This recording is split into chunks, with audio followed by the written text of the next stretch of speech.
Friends দেখো আমি পুরো রোদে বসে আছি, মানে শরীরটা খারাপ। আমাকে ডক্টর বলেছে রোদে থাকতে প্রত্যেকদিন 1 থেকে 2 ঘন্টা। তো রোদে কী করে থাকবো বলো, এত রোদে থাকি, রোদে কাজ করি। তারপর তো দেখো আমি এবার একটু সবজি কাটবো, তো এর জন্য নিয়ে এসেছি, এটা কাটবো। রোদে বসে কাটবো আমাদের কাছে, আর একদম ভালো লাগে না রোদে থাকতে। পুরো শরীরটা কেমন লাগছে, কিন্তু থাকতেই হবে, কিছু উপায় নেই।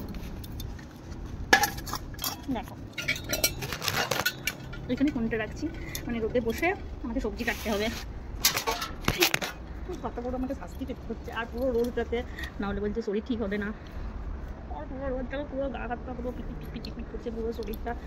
কিন্তু কাটতে তোমার এঁচোড় ঠাকুর কাটা দেখো, তোমাদের কাছে আমি এঁচোড়টা দেখাচ্ছি। তুমি কেমন করে কাটো তোমরা আমি জানি না, আমি কেমন করে কাটি তোমাদের কাছে শেয়ার করছি। ওকে দেখো জল নিয়েছি আর তেল। আজকে দেখো তেল গুলিয়ে নিলাম, বুঝলে, পুরো এখানে পুরো বটিটাতে একটা জায়গাটাতে রাখবো, এখানটা এই জায়গাটা। আর দেখো এঁচোড়টা কাটছি, দেখে নাও তোমরা কেমন করে জানি না, আমি এটা মায়ের কাছে এঁচোড়টা কাটতে শিখেছি, বুঝলে। দেখো এটা আছে না, এই আঠাটা যাতে না লাগে সেই জন্য আমি একটু ধুয়ে নেবো। যখন জল দিয়ে ধুয়ে নিলাম, দেখো আমি জল দিয়ে ধুয়ে নিলাম, তাহলে পুরো জায়গাতে মানে আমি যেখানে রান্না করবো সেটা পুরো চ্যাট করবে না, মানে আঠাটা লাগবে না। ওকে দেখো কাটছি, এঁচোড় কাটতে হয় এরকমভাবে, এটা জানো অবস্থান তাও বলছি। কচি এঁচোড়টা নিয়ে এলো, আমাদের বাড়িতে প্রচুর এঁচোড় হতো জানো, কিন্তু গাছগুলো কাটা হয়ে গেছে, একটা আছে মনে হয়নি এবছর। এবারে আমি এঁচোড়টা কাটবো, আর আবার কিন্তু কিছু আঠা রাখবে না, আর হাতে যেহেতু তেল আগে নিয়ে নিয়েছি।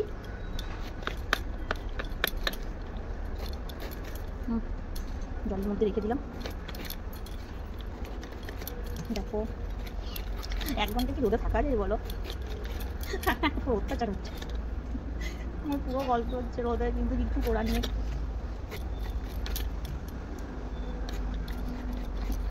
তোমাদের সবাইকে বলছি রোদ নেওয়াটা কিন্তু খুব ইম্পর্টেন্ট আমাদের জীবনে। আমি আগে বলছি যেন আমি আজকে বুক করছি, আমি বুঝতে পারছি কি অবস্থা আমার। আমি আজকে 10 দিন ভালো করে ঘুমোইনি জানো, ঘুমের ওষুধ খাচ্ছি, তাও ঘুমের ওষুধ খেয়েও আমার ঘুম হচ্ছে না। আমি বিশাল মানে প্রবলেমে পড়েছি। দেখাবার কাটছি আমার করে, দেখে নাও এটা সরাচ্ছি, সরে যাচ্ছি। দেখো এটা আমি মায়ের কাছে শিখেছি, মানে আমার শাশুড়ি মায়ের কাছে। ওই সবুজ অংশটা যাতে না থাকে, ওকে বুঝতে পারলে। দেখো এটা হলো তো, আর যে ভুক্তিতে থাকে না ভিতরে এই সাদা অংশটা, এটা কিন্তু একটু রাখবে না, রাখলে কিন্তু পুরো তরকারিটা তোমার নষ্ট হয়ে যাবে, এঁচোড়ের তরকারিটা। আর একটা কথা বলতে চাই, আমাদের এই বটিটা না অনেক পুরনো বটি, এত বড় একটা এঁচোড় কেটেছিল। এই মাথার মধ্যে এত সুন্দর না এঁচোড়টা, এটা একটা মাথা ফুল ছিল, মানে এটা আমি নারকেল করা হতো, আমি ভেঙে ফেলছি কেটে পড়ে। আর এই বটিটা ছাড়া আমার ভালো লাগে না। দেখো এরকমভাবে কাটবে। আর দেখো হ্যাঁ আসলে ওইদিকে রাখো, মাসুরিদিকে দোকান পাঠিয়েছিলাম। মাসুরিদি বসো আমার কাছে, মাসুরিদিকে বলছি বসো আমার কাছে, না এটাই ভালো লাগে না, রোদটাতে আছি। দেখো এই চোটটা দেখলে কতটা এঁচোড়ে কতটা অংশ বাদ যায় বলো। দেখো এইভাবে আমি কাটবো। এটা তোমাকে কুকারে একটু মানে একটু হালকা সেদ্ধ করে নেবো, নুকতে আসলে কষাটা অন্তত কষাটা হবে না। তোমরা কেমন করে এঁচোড় কাটো? আমি কিন্তু এমনি করে এঁচোড় কাটছি। আর নিরামিষ রান্নায় করবো এঁচোড়ে, চিংড়িটা খুব ভালো হয়, বাট আমি আজকে নিরামিষই করবো ঘি গরম মশলা দিয়ে। দেখো কত রোদে আছি, আমার একটু ভালো লাগছে না, আরও পুরো কাটা জ্বলে গেল। দেখো এত বড় এঁচোড়টা, মানে এঁচোড়টাতে কতটুকু হলো দেখো, এইটুকু হলো। এর সাথে আলু তো বেশি দিতে হবে না, খুব জল দুটো দিতে হবে না, ভুতি দিতে নেই গো, ওগুলো দিলে তেতো লাগে, মানে এগুলো দিলে তেতো লাগে, এগুলো খেতে নেই, এগুলো যে কষা পুরো তরকারিটা নষ্ট হয়ে যাবে। সেই জন্য দেখো এরকম মা আমাকে শিখিয়েছে, তোমরা কেমন করো প্লিজ একটু জানাবে। আমার এঁচোড়ের আলু সব কাটা হয়ে গেল। আমার মেয়ে এঁচোড় খেতে পছন্দ করে না, তো ওই জন্য আলু ভাজা করতে হবে, সে আলু ভাজা কাটছি। আমি এগুলো এবারে কুকারে একটু হালকা সেদ্ধ করে নেবো, 2 জন খাবে, 2 জনের এনাফ। বললাম যে আমার মেয়ে এঁচোড় খাবে না, ও আলু ভাজা আর মাছ খাবে। আর যদি পোস্ত খাই তো আমার মেয়ে জানো মানে পোস্ত খেতে পছন্দ করে না, ও আমাদের বাড়িতে সবাই পোস্ত খায়, প্রত্যেকদিন পোস্ত হবে, তার আমি পোস্ত করবো না, আলু পোস্ত করবো না, আমি পোস্ত বড়া করে দেবো। আলু ভাজা পোস্ত বড়া আর মাছ খাবে আমার মেয়ে। একটু চাটনি করবো, চাটনিটা ভালো পছন্দ করে। আর তোমার এঁচোড়টা সেদ্ধ হচ্ছে। আমি কিন্তু এতক্ষণ রোদে ছিলাম, রোদে বসে আমি সবজি কাটছিলাম, আর রোদ থেকে আমি এখন এলাম, তোমরা কিন্তু কমান আছো। এবার মাছ ধুতে যাবো, তখন একটু রোদে থাকবো। আমার আলু ভাজা হয়ে গেল, আবার আলুগুলো একটু খোড়া ভাজা চাই, মানে এরকম ভাজা খাবে না। হ্যালো ফ্রেন্ডস, দেখো আমি কী করছি এখন, আমি এবারে ফুলের আচার করবো। ফুলের আচার করছি, দেখলাম ফুল আছে অনেকগুলো, খুব ফেভারিট। আর গুড় দিয়ে দিলাম ফুলটার সাথে, মানে অনেকে চিনিও দেয়, তো আমি গুড়টাই দিলাম। ফুটে যাবে, লাগা লাগা হবে। আর একটু ভাজা মশলা দিয়ে দেবো। তরকারি চাপাবো, দেখো আজকে একটু দিলাম, একটু গোটা জিরে দিলাম, হ্যাঁ, আর তেজপাতাগুলো। তারপর ভাতে অনেকে আলুটা সেদ্ধ করে, আমি আলুটা সেদ্ধ করি না,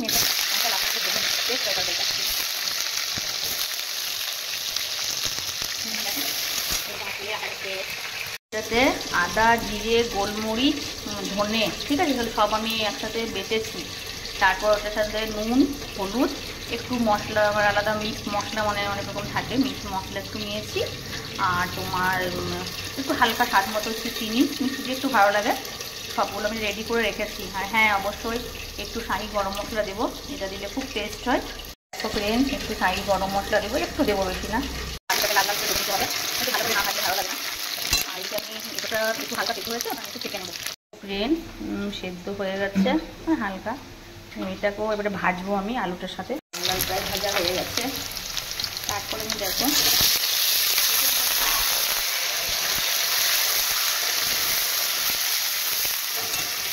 একটু ভাজবো, নাড়াচাড়া করবো, ঢাকা দিয়ে দেবো। ফ্রেন্ড, আমার রান্নাটা ভাজা হয়ে গেছে। আমি এবার সব খানাগুলো, মানে যেগুলো বেরিয়ে রেখেছি সেগুলো আমি দিয়েছি। আর আরেকটা কথা বলতে চাই, যত দেখবে গোটা জিরে, মানে এমনি মশলা থেকে গোটা জিরে, ধনে, গোলমরিচ, আদা, লঙ্কা এগুলো একসাথে মিক্স করো, দেখে নাও, বেটে যদি কোনো রান্না করো, সত্যি সেই রান্নার টেস্টটা আলাদা হয়। এখন তো মিক্সি হয়েছে, আমি তো বিয়ের পর 3 রাতে মানে বাটতাম, এখন তো মাঝে মাঝে 3 রাতে বাটি। আর তোমরা এটা করতে পারো, তোমরা কেমনভাবে করো যায় না, আমি যেটা তরকারি আমি এমনি করি। আর আজ করলে তো পেঁয়াজ বেশি নিতে হয়, এটা আলাদা ভাবে করা হয়। নিরামিষটা আমার মনে হয় বেশি, নিরামিষ তরকারিটা খেতে একটু বেশি ভালো লাগে। আর এই এঁচোড়ের তরকারিটা তোমাদের কেমন লেগেছে জানাবে। হ্যাঁ, অবশ্যই যখন হয়ে যাবে, হওয়ার পর কিন্তু একটু ঘি দিয়ে দেবে, একটু ঘি দিলে টেস্ট হয় ভালো। হ্যাঁ, আচ্ছা, অনেকক্ষণ ধরে এটা করতে হবে, যত একটু বেশি করে বলছে তখন মশলাটা গন্ধ উঠবে না। আমার মনে হয় যে রান্নাটা তুমি করবে অবশ্যই ভালোবেসে করবে, যে রান্না যদি ভালোবেসে করা হয় সেটা দিয়ে রান্নাও কিন্তু সুস্বাদু হবেই। আর আমার এই রান্নাটা কেমন হয়েছে কিছু তোমরা জানাবে। দেখো আমার হয়ে গেল, ভাজা ভাজা হয়ে গেছে। দেখো মশলাটা একটু জল ঢেলে দেবো, বেশি জল দেবো না, একটু দেবো, তরকারি করবো তো। একটু জল ঢেলে দিলাম। নামাবার আগে আমি একটু তোমার ঘি দিয়ে দেবো, ঘি দিয়ে নামিয়ে দেবো, তাহলে খুব বেশি টেস্ট হয়। আর যদি তোমরা, আমি যেহেতু শাহি গরম মশলা দিয়েছি সেজন্য আমি লং এলাচ দেবো না, তো আমি গোটা লং এলাচটাকে একটু থেতো করি, তারপর আমি ঘিটার সাথে একটু চিনি দিই, তারপর ওটা পুড়িয়ে আমি তরকারিতে দিই, মানে এটা বেশি টেস্ট হয়। এটা আমাকে মাছ দিয়েছেন, মানে আমার শাশুড়ি মা, এই হিসাবে আমি এঁচোড়ের তরকারিটা করি। এমনি যে পটলের তরকারি, ফুলকপি যে হোক, সেগুলো যদি একটু ঘি গরম মশলা দিই তাহলে ওইভাবে দিই। অবশ্যই তোমরা এটা যখন হয়ে যাবে, নামাবার আগে একটু ঘি দিয়ে দেবে। আমি যেহেতু শাহি গরম মশলা দিয়েছি, কিন্তু আমি আর গরম মশলা দেবো না। আর অনেকে গরম মশলা পছন্দ করে না। তো আরেকটা কথা আমাদের কাছে শেয়ার করতে চাই, যে যখন তুমি মানে যে কোনো যে তরকারিতে ঘি দেওয়ার তরকারি, ফুলকপি, তারপরে অনেকে বাঁধাকপি দেয়, বাঁধাকপি দেয় না, তারপরে তোমার এঁচোড়, তারপরে পটল, এগুলো একটু ঘি গরম মশলা না দিলে টেস্ট হয় না, ভালো লাগে না নিরামিষে। তো এটাতে যখন হয়, ঘিটা যখন পোড়াবে, অবশ্যই ঘিটা শুধু পোড়াবো না, একটু হালকা চিনি দেবে, দুদানা, আর গরম মশলা, লংটা, একটু গোটা গরম মশলা, একটু লং থেতো করে ওটার সাথে দিয়ে দেবে, পুড়ে গেলে ওটা তরকারিটা দেবে, খুব টেস্ট হয়। এটা আমার শাশুড়ি মায়ের রেসিপি। দেখো ফ্রেন্ডস, আমি কিন্তু এবার মাছ ধুচ্ছি, আমি কিন্তু রোদেই আছি পুরো, তোমরা কিন্তু প্রমাণ, মানে আমাকে রোদে থাকতে বলেছে অনেকক্ষণ ধরে, সেজন্য আমি রোদে আছি, রোদে মানে মাছ ধুচ্ছি। মানে মাছ আমাদের বোধ হয়ে দেয়, কিন্তু যেহেতু রোদে কাজ করতে বলেছে, রোদে আমি কি কাজ করবো বলো, রোদে তো রান্না করা যাবে না, গ্যাসে রান্না করি, তাহলে আমাকে উনুন ধরাতে হবে কাল থেকে। আর বেশিক্ষণ রোদে থাকা যাচ্ছে না, এত রোদে আছি তাও মাছ ধুচ্ছি। কি অবস্থা দেখো, মানুষ যদি চাই সুস্থ থাকি তো সুস্থ থাকতে পারবো না, মানে কোথা থেকে কি শরীর খারাপ মানুষের মানে বলা যায়। এটার ভিটামিন ডি কম, মানে রোদ নিতে বলেছে সারাদিনে 2 ঘন্টা রোদ, 2 ঘন্টা রোদ আমি কী করবো, কাল থেকে ভাবছি উনুন ধরবো না, উনুনেই রান্না করবো, তাহলে থাকবো। দিল্লি যা এই মাছ টাছগুলো আমাদের বইয়ে ধুয়ে ভালো লাগছে না। কি বেড়ালটা বসে আছে,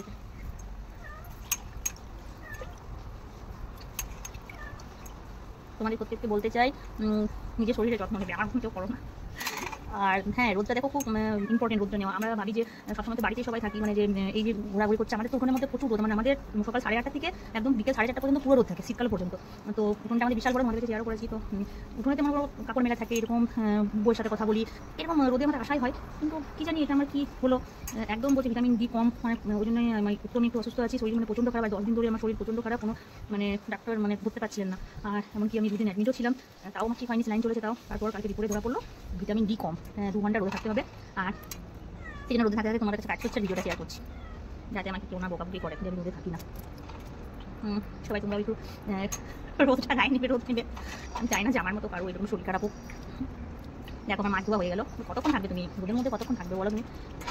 আর এই বেশি তুমি কিছু করতে পারবো না, আমার এতে আমার প্রচুর শরীরটা খারাপ লাগছে, এত রোদে আছি। সবজি কাটলাম, তারপর তোমাদের কাছে সবজি কাটা তোমাদের কাছে ভিডিওটা করেছি, আর মাছ ধুচ্ছি, এটাও কিন্তু প্রমাণ দেখে নাও। আমাদের বউ মাছ দিয়ে দেয়, আমি ধুই না, মানে আমাদের খুব তাড়াতাড়ি রান্না 10টার মধ্যে হয়ে যায়। আজকে দেরি করে রান্না করছি, আজকে যেহেতু আমার দেরি আছে খেতে সবার। আর ইচ্ছে করে দেরি করে বলছেন শরীরটা খুব খারাপ, আমি অনেক লেটে উঠেছি, উঠতে পারছিলাম না। উঠেই তো আমার বাড়িতে সবাই বলছে যে রোদে থাকো, রোদে কি থাকা যায়, উঠে পড়ে সকালে আমি সবজিগুলো কাটলাম, আস্তে আস্তে ঠিক হবে। আমি তোমাদের এটাই সাজেস্ট করবো, প্লিজ সবাই শরীরে যত্ন নেবে আর সবাই সুস্থ থাকবে, এটাই চাই। Okay bye. আমার মাছ ধোয়া হয়ে গেছে গো, 1 সেকেন্ড দাঁড়াও, দেখো আমার মাছ ধোয়া হয়ে গেল। আর কতক্ষণ রোদে থাকবো বলো? ফ্রেন্ডস আমি কিন্তু অনেকক্ষণ ছিলাম রোদে, তোমরা রোদে থাকবে, রোদটা নেওয়া খুব ইম্পর্টেন্ট। ফ্রেন্ডস আমার এঁচোড়ের তরকারিটা হয়ে এসেছে, একটু দেখো এমনি রাখতে হবে, কেননা বলো তো এমনি বসে যাবে তাছাড়া। আর আমি এবারে ঘি দেবো। আমার এঁচোড়ের তরকারি রেডি, ঘিটা দিয়ে দিলাম। ঘিটা দিলে একটু টেস্ট হয়। তাহলে আজ আমার মেনু কী কী? আলু ভাজা, এঁচোড়ের তরকারি, কুলের আচার আর মাছ। আমি ওদের মাছ রান্না করছি আর মাছের সরষে দিয়ে ঝাল করবো। আমার ভিডিও তোমাদের কেমন লেগেছে প্লিজ একটু কমেন্টে জানাবে। টাটা।